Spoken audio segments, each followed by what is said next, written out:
Vi har lige fået lagt den tredje stolpe ind, Freja, og er begyndt at line den op.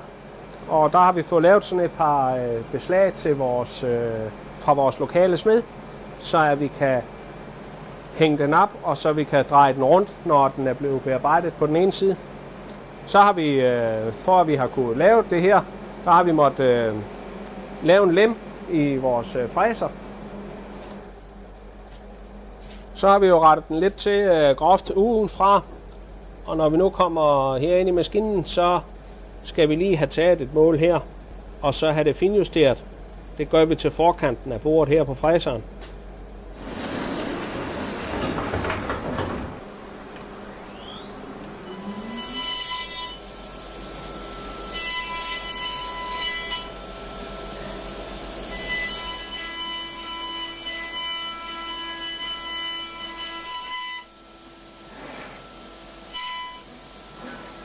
Det er jo en 5-akset CNC, der får sine informationer over fra computeren.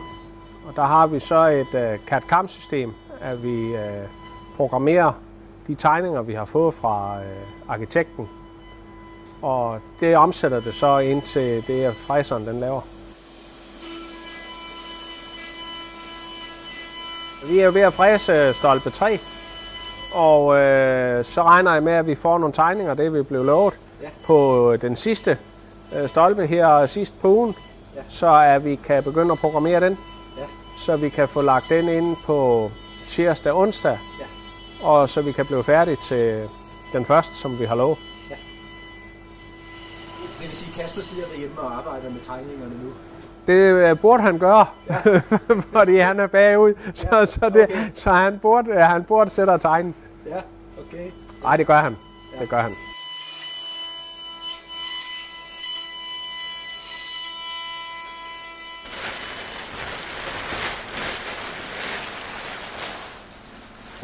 Der har vi så de 2 første højsædestolper, som vi har fræst. Vi synes, det er blevet rigtig godt. Jamen, der er gået mellem 75 og 80 fræsertimer i hver stolpe. Og så har vi programmeret i 50 timer på hver. Og vi er jo i fuld gang med nummer 3. Den ligger inde i fræseren.